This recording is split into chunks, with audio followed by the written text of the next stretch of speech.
오늘 저희에게 주신 은혜 말씀은 룻기 4장 1절부터 6절까지의 말씀입니다. 룻기 4장 1절부터 6절까지의 말씀을 봉독해 드립니다. 하나님의 말씀입니다. 보아스가 성문에 올라가서 거기 앉았더니 마침 보아스의 말하던 기업 물을 자가 지나는지라. 보아스가 그에게 이르되 아무여 이리로 와서 앉으라. 그가 와서 앉음에 보아스가 성읍 장로 10인을 청하여 가로되 당신들은 여기 앉으라. 그들이 앉음에 보아스가 그 기업 물을 자에게 이르되 모압 지방에서 돌아온 나오미가 우리 형제 엘리멜렉의 소유지를 관할하므로 내가 여기 앉은 자들과 내 백성의 장로들 앞에서 그것을 사라고 내게 고하여 알게 하려 하였노라. 내가 물으려면 물으려니와 내가 물으지 아니하려거든 내게 고하여 알게 하라. 내 다음은 나요 그 외에는 물을 자가 없느니라. 그가 하로되 내가 물으리라. 보아스가 하로되 내가 나오미의 손에서 그 밭을 사는 날에 곧 죽은 자의 아내 모압 여인 룻에게서 사서 그 죽은 자의 기업을 그 이름으로 잊게 하여 할지니라. 그 기업 물을 자가 가로되 나는 내 기업에 손해가 있을까 하여 나를 위하여 물으지 못하노니 나의 물을 권리를 내가 취하라. 나는 물으지 못하겠노라. 아멘. 하나님의 말씀이었습니다. Good morning. 네, 좋은 아침입니다. 우리 또 한번 해볼까요? 양손을 좀 가슴에 대고 우리 두 번 외쳐봅니다. 나는 하나님의 특별한 사랑을 받은 사람이다. 나는 하나님의 특별한 사랑을 받은 사람이다. 나는 하나님의 특별한 사랑을 받은 사람이다. 믿습니까, 여러분? 네. 또 한번 외쳐볼까요? 하나님을 기쁘시게, 사람을 행복하게. 네, 그렇습니다. 오늘은 보아스의 결혼 준비, 이제 거의 룻기의 마지막 부분에 와 있습니다. 이제 두 번 정도만 강의를 하면 우리가 룻기를 마치게 됩니다. 모압 여인 룻으로부터 한밤중에 타작마당에서 결혼 프로포즈를 받았습니다. 보아스는 결혼 승낙의 증표로 보리 60파운드를 룻의 머리에 이어주고 집으로 돌아가게 합니다. 빈손으로 돌아가면 안 된다 라고 하면서 보리 60파운드를 머리에 이어줬습니다. 새벽에 보리자를 지고 온 룻으로부터 모든 일을 듣고 온 들은 나오미는 보리 60판도 함께 그걸 보내온 보아스의 마음을 잘 이해합니다. 그리고 보아스가 반드시 이 결혼을 성사시킬 것이라고 하는 것을 확신하고 있습니다. 그러면서 며느리한테 얘기하죠. 너희는 가만히 있어라. 잠잠히 있어라. 마치 비슷한 이야기를 하는 것 같아요. 그 홍해 앞에서 너희는 스스로 잠잠하라. 오늘날 여호와가 하나님됨을 너희가 알지어다. 보아스가 이 일을 다 할 것이기 때문에 너는 아가야 너는 그냥 그저 잠잠히 기다리기만 하면 된다. 열심히 그가 오늘 다 이룰 것이라고 얘기합니다.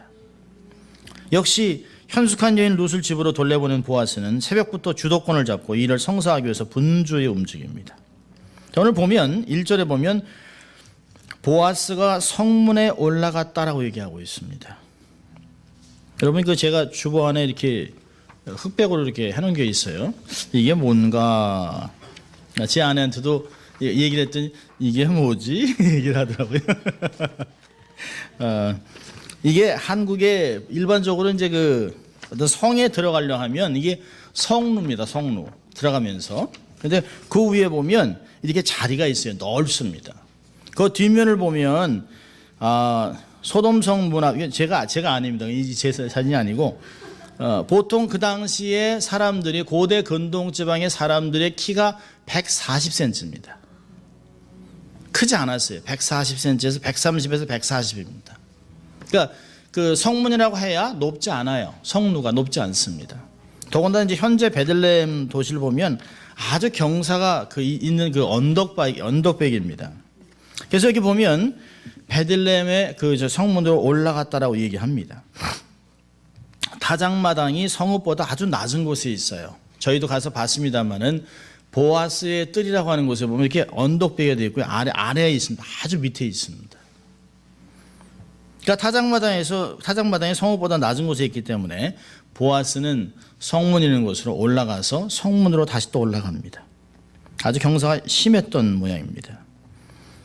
그리고 엘리멜렉과 가까운 기업 물을 자가 성문을 지나갈 때 보아스가 그를 이게 불러냅니다.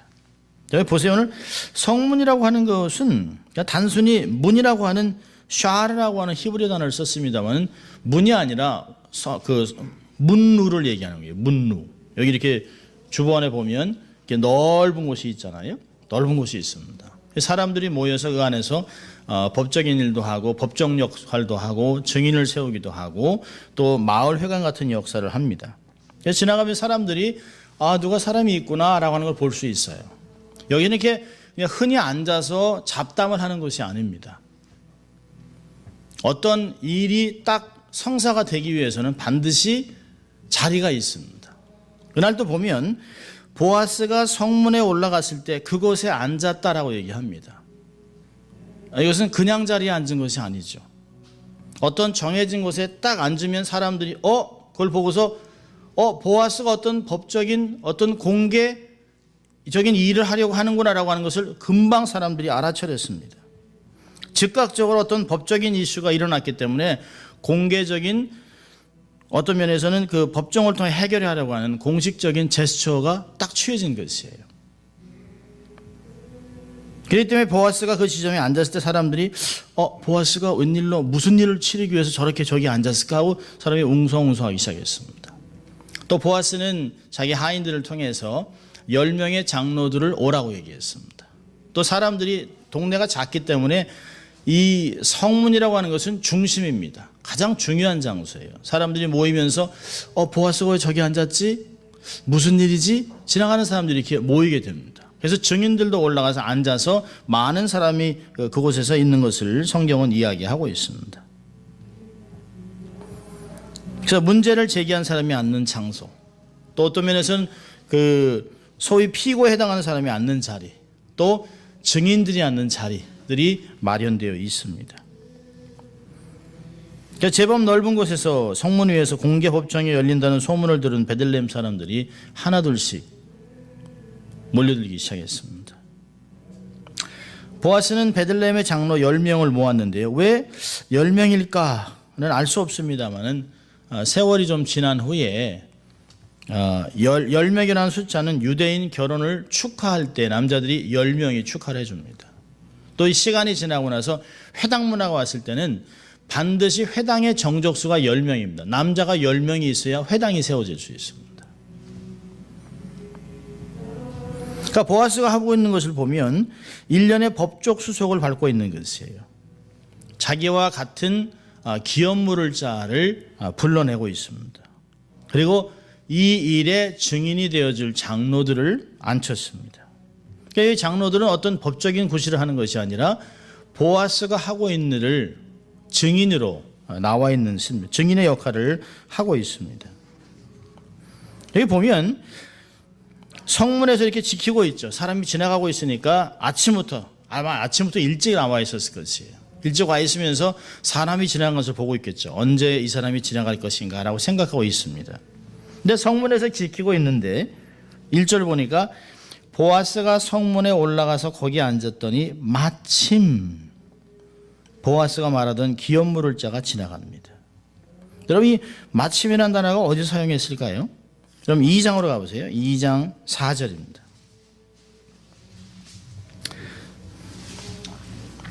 2장 4절을 보니까 마침 보아스가 베들레헴에서부터 와서 베는 자들에게 이르되 3절은요. 룻이 가서 베는 자를 따라 밭에서 이삭을 주는데 우연히 엘리멜렉의 친족 보아스에게 속한 밭에 이르렀더라. 마침이라는 단어를 사용하고 있습니다.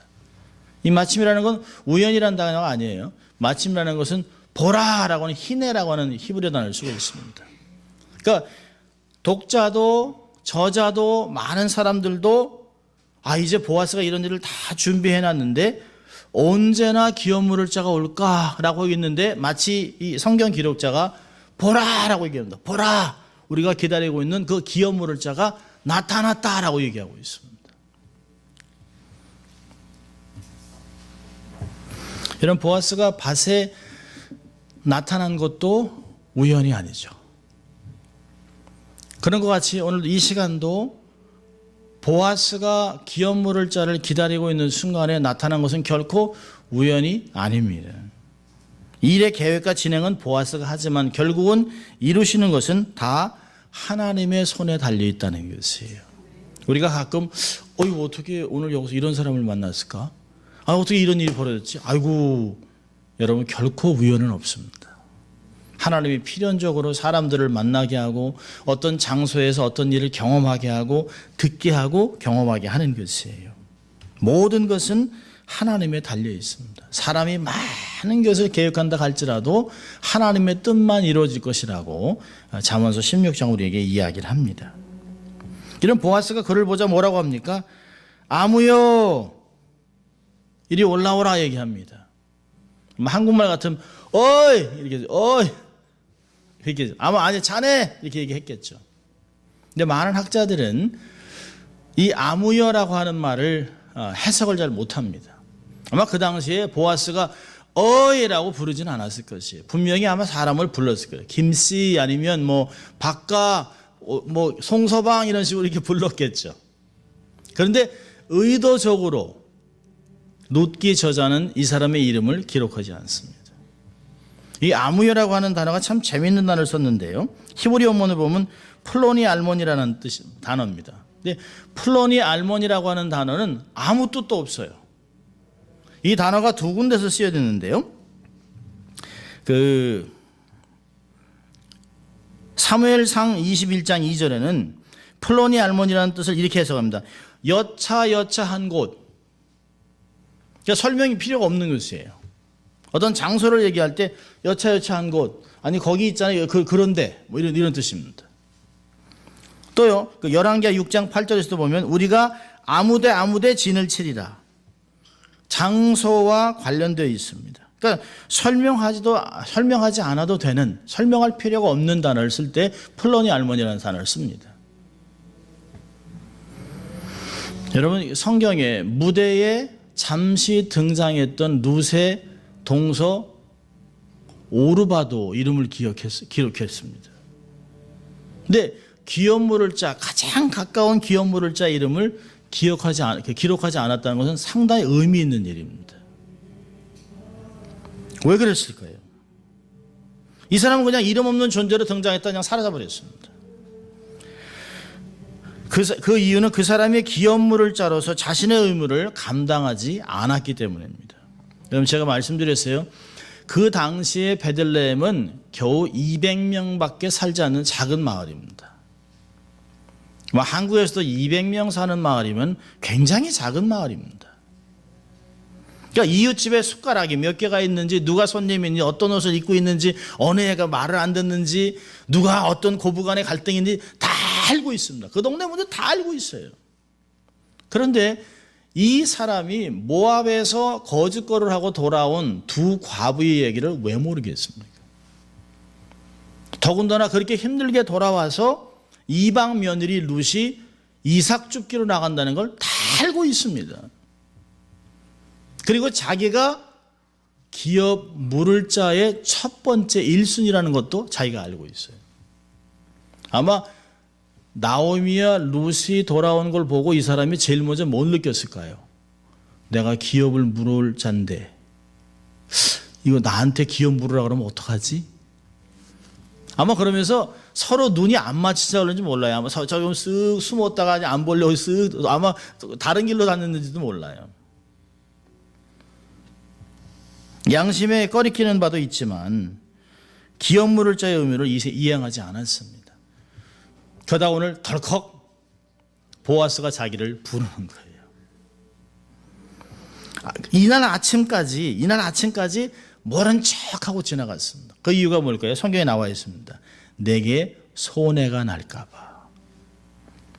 여러분 하나님의 율법 실천하기를 거부하고 이기적으로 살아갔던 사람의 이름을 성경은 기억조차 하지 않습니다. 우리 한국 사람 같으면 외자면 둘이고 이 해봐야 셋, 남궁 이런 것 같으면 이제 네자입니다. 네자. 그 네자 기록하는 그 스페이스마저 성경은 기록하지 않습니다. 진리로 하나님의 사람들을 많은 사람을 진리로 인도하는 사람, 하늘의 별과 같이 빛나겠다. 다니엘서 12장 3절을 얘기했는데요. 하나님의 뜻을 거부하고 사람들을 긍휼히 여기지 아니하고 자기의 의무를 실행하지 않은 사람의 이름을 성경은 아무도 기억하지 않습니다.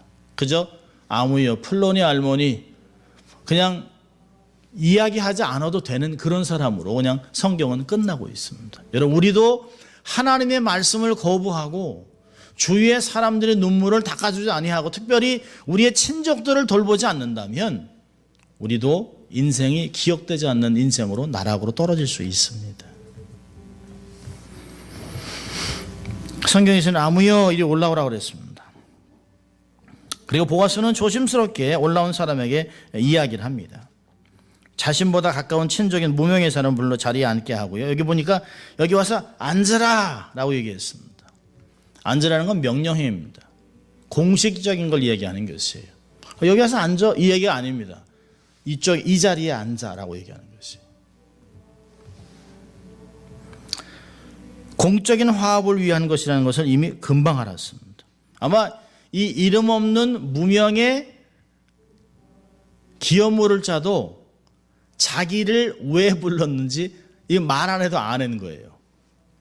앉으라고 그러니까 나 바쁜데 다음에 얘기하지 이렇게 할 분위기가 아닙니다. 공개적인 석상에서 자기를 불렀고 10명의 장로들이 쫙 앉아 있습니다. 그리고 자기를 피고석에 앉혀놨습니다. 아무런 이의 제기도 하지 않고 보아스가 말하는 자리에 앉는 것을 보면 그 사람도 보아스가 어떤 연유로 자기를 불렀는지 알고 있습니다. 자, 이제 보아스가 천천히 이야기를 합니다. 사건의 진상을 차례차례 이야기합니다. 설명하기를 나오미가 팔려고 내놓은 소유지가 있다. 3절에 보면 보아스가 그 기업 물을 자에게 이르되 모압 지방에서 돌아온 나오미가 우리 형제 엘리멜렉의 소유지를 관할함으로. 사실 이걸 읽어보면 이해가 잘 안 갑니다. 먼저 이해가 있어야 될 필요가 있습니다.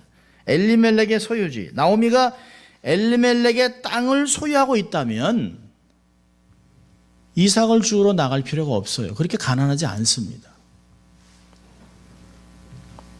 그리고 왜 보아스가 무슨 권한으로 나오미를 대신해서 소유지를 판매를 공지하겠습니까? 자기가 땅을 소유하고 있는데. 이것은 뭐냐면 모압으로 이주하면서 엘리멜렉이 이미 땅을 팔았습니다. 땅은 항상 50년 주기입니다. 50년 희년이 되면 땅을 원주인에게 다시 돌려줘야 합니다. 그렇다면 만약에 엘리멜렉이 땅을 팔고 갔을 때, 땅을 팔았을 때부터 해서 지금까지 만약에 10년이나 15년 만에, 20년 만에 돌아왔다고 한다면 앞으로도 30년의 기간이 있습니다. 그러니까 이 땅을 다시 돌이키려면 30년의 대가를 지불하고 땅을 다시 구입해 줘야 되는 것이에요. 자, 그런데 이 땅이 이미 팔렸습니다. 팔렸는데 나오미가 이 땅을 도로 살 권리를 갖고 있다는 뜻이에요. 다른 사람이 그 땅을 먼저 살 수가 없습니다. 50년이 될 때까지는. 판 가족의 사람이 먼저 우선권을 갖고 있습니다. 그러니까 나오미가 팔려고 하는 것은 땅 자체가 아니에요. 그 땅을 재구입할 수 있는 권리를 이양하겠다는 거지. 그러니까 보아스는 친족이기 때문에 엘리멜렉이 모압으로 이주하기 전에 이 땅이 어떻게 팔렸는지 환히 알고 있습니다. 그러니까 나오미의 사정이 어떤지도 자세히 알고 있어요. 그런데 한밤중에 룻이 나타나서 자기에게 당신이 기업 물을 짜니까 나와 결혼해 주세요라고 얘기할 때 이것은 룻의 이야기가 아니라는 걸 알았습니다. 이건 자기의 친족의 아내인 나오미가 자기에게 우리의 집 전체를 다시 회복해달라고 하는 의도로 얘기하는 걸 알았습니다. 자기의 가정을 회복할 수 있는 길은 기업 물으는 길밖에 없어요. 고엘의 역할을 해달라는 것이에요. 그러니까 나오미는 기업 물을 권리를 팔겠다는 의사를 표현한 게 뭐냐면 우리 가정을 다시 우리 가정의 기업을 물어달라고 얘기하는 것이에요. 그러니까 보아스는 자신에게 전체를 위탁하는 룻의 행동을 나오미의 의견이라는 걸 확신했습니다. 그래서 보아스가 룻에게 약속한 것은 나오미에게 한 약속과 진배가 없어요. 이런 가까운 친족의 이야기를 보세요. 땅을 물으라고 그러니까 그건 내가 모르겠다. 돈을 주고 하지만 그 땅이 자녀가 없기 때문에 그 땅은 다 자기의 어떤 면에서는 땅을 얻는 것이에요. 많은 소유지를 얻는 자기의 소유지를 늘리는 일이 됩니다. 그 밭에서 나오는 소산을 가지고 나오미와 룻을 먹이면 되는 것이에요. 자, 그런데 여기에 딱 한 가지를 또 겁니다. 내가 땅을 사는 그 순간부터 룻을 택해서 아내로 맞아들여야 한다. 그리고 그렇게 되면 어떤 일이 생기나요? 룻과 그 사람이 결혼해서 아들을 낳으면 그 아들이 이 엘리멜렉의 가정의 소유지를 차지하게 됩니다. 그러니까 하나님이 그 가족의 궁율, 아무 조건 없이 희생을 통해서 가족의 땅들을 보호할 수 있는 하나님의 방법입니다. 룻과 결혼해서 아이를 낳아 말론의 후손으로 입적을 시키며 그 사람이 물을 밭은 다시 아이의 소유로 환원됩니다. 그러면 나오미의 가족의 재산으로 환수되는 것이에요. 그러니까 무명이 기업 물을 자가 가만히 생각해 보니까 손해죠. 결혼해서 아들을 낳으면 지금까지 갖고 있었던 거 다 그걸로 갈 텐데요. 그러니까 즉각 뭐라 하니까 내 기업에 손해가 있을까 하여 못하겠다. 6절에 내 기업에 손해가 있을까 하여 나를 위해 무르지 못하겠다. 이 사람 말하는 거 보면 참 재미있습니다. 6절에 보면 나는 내 기업에 나를 위하여 나의 무를 꿇이 다 자기 얘기야. 그러니까 나오미나 룻이나 하나님이나 공동체를 생각하는 마음이 요만큼도 없어요. 그러니까 기업에 손해가 있을까 없을까 하는 측면의 신경이 곤두서 있습니다. 영적인 안목이 결여되어 있어요. 아주 근시적인 오늘만 사는 사람입니다. 오늘만. 내가 갖고 있는 것이 모든 것이에요. 보아스는 이 친족이 포기한 기업 물을자의 책임을 스스로 지기로 결정합니다. 노년의 마지막 남은 인생 에너지를 룻에게 줘서 죽은 자의 이름으로 기업을 이어주려고 합니다. 보아스의 결정은 큰 희생이 수반되어야 하는 것이죠.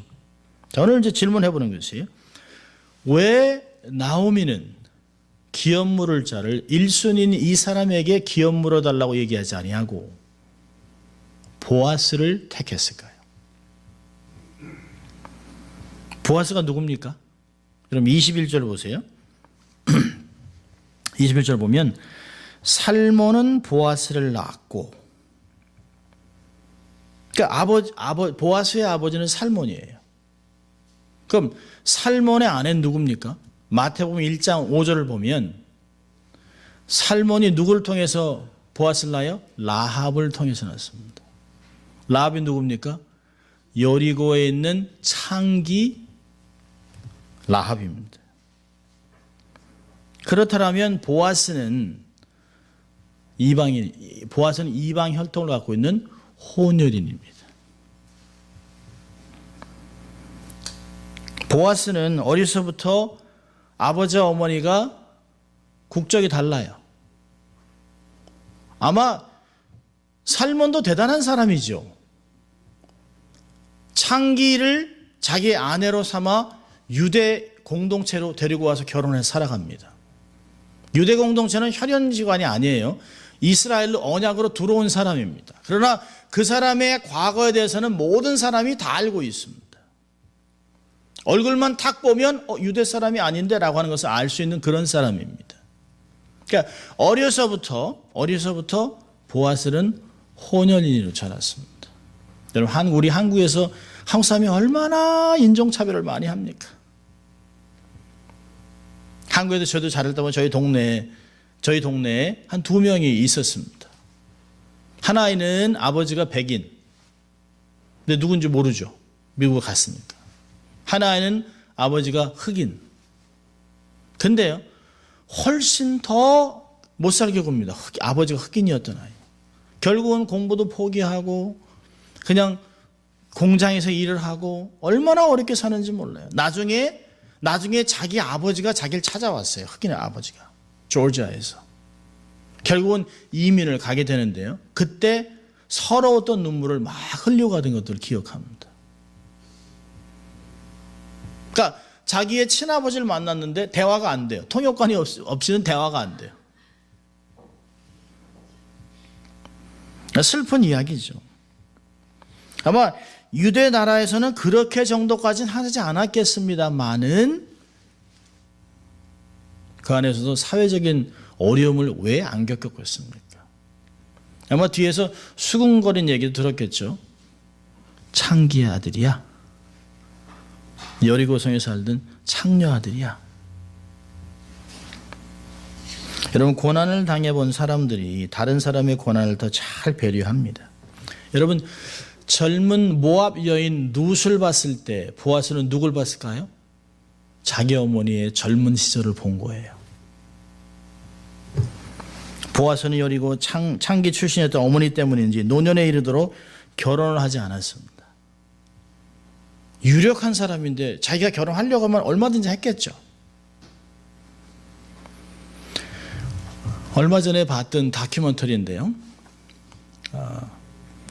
얼굴 생긴 거는 완전 백인입니다. 근데 한국에서만 40년을 자랐어요. 영어 한마디도 못해요. 한 딸은 자기가 한국에 오래 살았던 백인이라고 속였는데요. 그러다 들통이 났습니다. 그래서 그를 이제 인터뷰를 했어요. 인터뷰를 하는데 자기가 누가 스폰서가 있어서 이제 미국으로 왔다는 거죠. 미국 왔는데 영어 한마디도 못해? 그러면서 미국에서 백인들, 흑인들한테 너무 어려움을 당하고 밤낮 두들겨 맞고 그러니까 다시 한국으로 돌아왔어요. 한국으로 돌아왔는데 한국 사람들이 얼마나 또 인종차별을 합니까? 결국엔 살아남지도 못해요. 영어도 못해요. 학력도 없어요. 건강도 안 좋아. 그러니까 결국은 고물상에서 일을 하는 거예요. 근데 왜 지금까지 결혼하지 않았습니까? 라고 질문하니까 나 같은 자식을 또 낳지 않기 위해서. 나같이 인간 대접 못 받는 이런 인간이 또 태어날까 봐 나는 결혼하지 않는다라고 얘기했습니다. 상황은 다르겠습니다만은 보아스도 자라면서 사실 어려운 경험을 많이 했잖아요. 유력하고 돈도 있고 재력도 있고 권세도 있지만 결혼하지 않았습니다. 자녀가 없는 그로서는 룻이 자녀를 낳게 되면 오히려 자기의 모든 권리마저 다 주려고 합니다. 누구를 생각할까요? 자기 어머니를 생각하는 거죠. 보아스는 자신의 경제력, 생물학적 권리를 포기하면서까지 나오미와 룻의 기업무를자가 돼서 고엘의 책임을 지고자 하고 있습니다. 이런 배경을 이해한다면 왜 나오미가 첫째 사람이 아닌 보아스를 택했는지 이해할 수 있습니다. 아마 나오미는 그렇게 생각했겠죠. 이방 며느리를 보면서 아이고 이거 언어도 잘 못해. 아무리 언어를 잘한다 할지라도 문화가 다른데. 그런데 보아스와 살면 인간 돼서 받겠다. 그래도 사랑받겠구나 라고 하는 생각을 해서 이방 며느리가 사랑받을 수 있는 곳을 택한 것이에요. 그러니까 하나님이 모든 것을 합력해서 선을 이뤄나가는 것들을 우리는 볼 수 있는 것입니다. 자, 우리 몇 가지만 교훈을 보고 말씀 마치려고 합니다. 첫째로는 이 말씀을 통해서 우리에게 룻기를 통해서 우리에게 가르쳐 주시는 것이 긍휼을 베풀며 살라는 것입니다. 여러분, 무명의 기업물을 자는 철저하게 손해보지 않기로 작정한 사람입니다.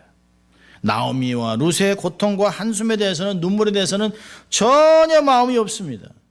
양심의 가책은 좀 있었겠죠.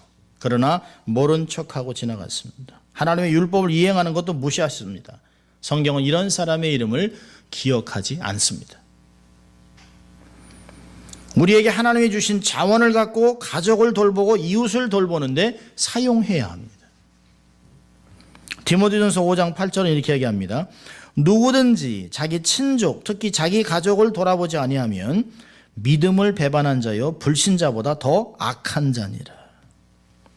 여러분, 이런저런 현실을 보면서 이해득실을 따지지 말아야 합니다.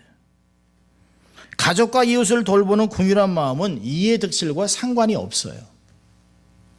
여러분, 교회가 가족 공동체라고 하는 것을 받아들이기 시작하면, 교회가 그냥 일반적인 사람의 모임이 아닌 예수 그리스도의 보혈로 우리가 한 가족 되었다고 하는 걸 받아들이면 우리 안에는 이해 덕질을 따지면 안 돼요.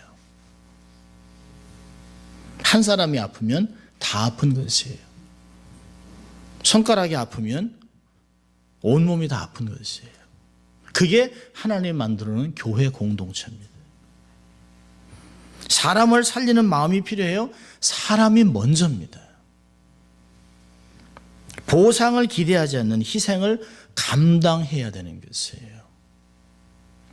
내가 이걸 도와주면 이렇게 하겠지라고 하는 것들을 버리고 가족이기 때문에 긍휼을 베풀며 살아야 합니다.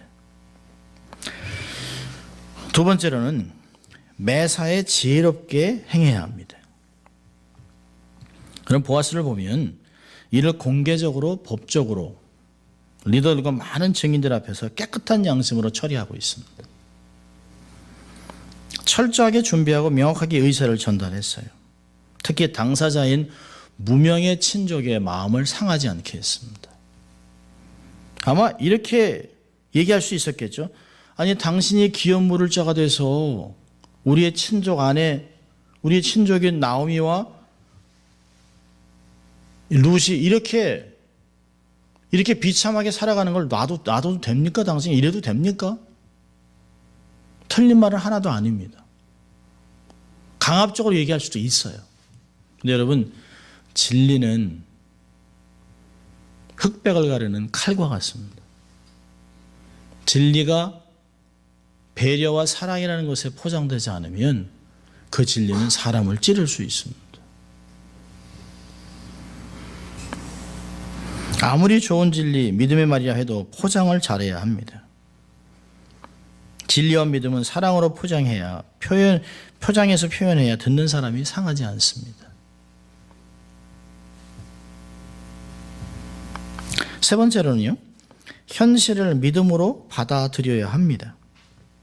룻이나 보아스 보면 모두 삶의 어려운 현실 속에서 묵묵히 자신에게 주어진 현실을 감당하고 있습니다.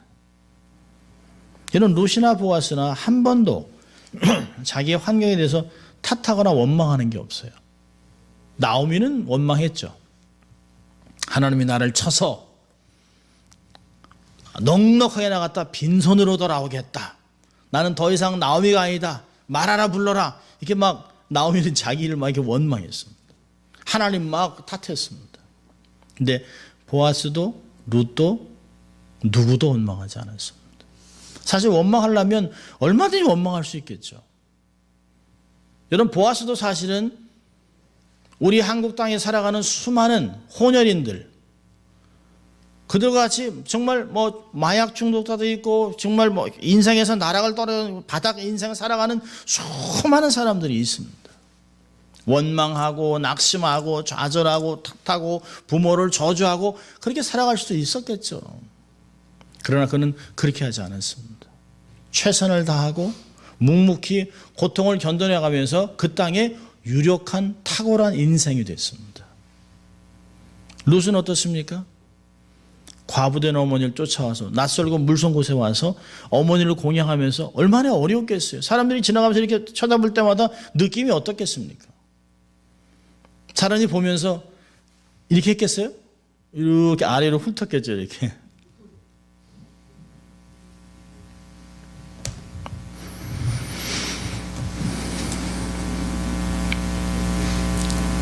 처해진 곳에서 하나님의 말씀을 이루고 살려고 애썼던 이들을 하나님은 놀랍게 보상하셨습니다.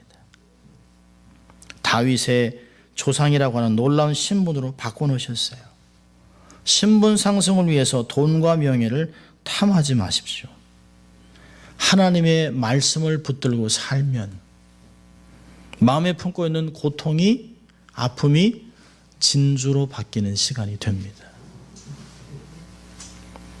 사실 조개가 얼마나 아프겠어요. 이물질이 들어오고 막 모래가 들어와서 거기를 막 하면 그 아픈 걸 견디기 위해서 액체를 만들어내고 그것이 굳어지면 그게 진주가 되는 것이에요. 세상에 아무것도 그냥 이루어지는 것은 없습니다. 성경으로 얘기하잖아요. 룻에 있는 두 중요한 인물. 한 사람은 혼연이로 자랐습니다. 한 사람은 이방 여인으로 자라 이 땅에 와서 과부로 있지만 아무것도 보이지 않는 현실에서 낙심하지 않고 좌절하지 아니하고 오히려 말씀대로 살려고 이삭을 줍고 또 아무 보장 없이 보상 없이 그냥 희생하려고 하는 두 사람을 하나님이 탁월한 인생이라고 하는 걸 만들어 놓고 그들을 통해서 오벳을 낳고 다윗의 조상이 돼서 결국에는 메시아의 족보에 들어가는 사람이 됐다는 것이에요. 두 사람 이름이 다 메시아의 족보에 있습니다. 마태복음에 있습니다.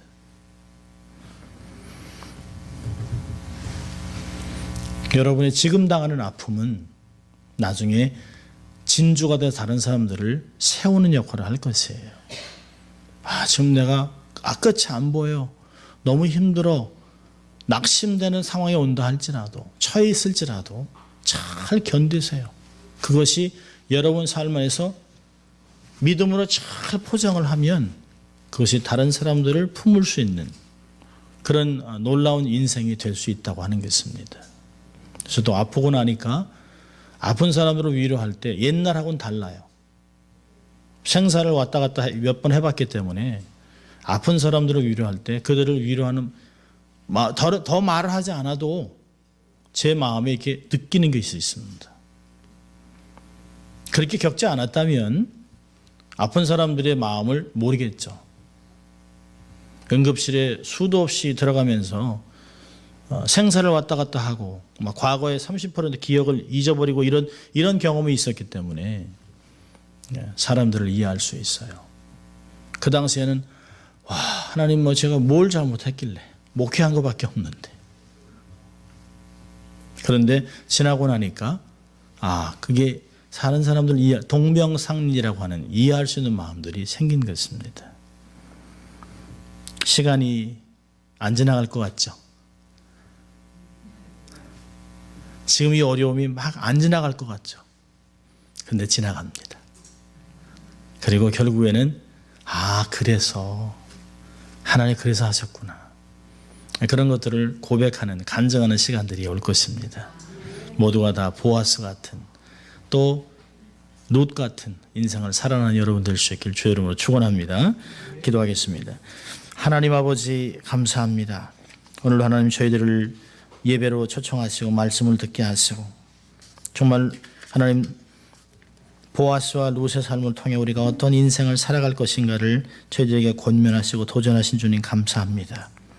늘 삶에서 나보다 연약한 자들을 돌아보고 긍휼을 베풀며 하시고 지혜롭게 행하며 현실에 있는 고난을 원망하고 좌절하고 포기하는 것이 아니라 오히려 믿음으로 받아들여 삶에서 그것을 진주로 만들어내는 복된 인생이 될 수 있도록 하나님 저희들을 축복하여 주시옵소서. 감사하고 예수님 이름으로 기도합니다. 아멘.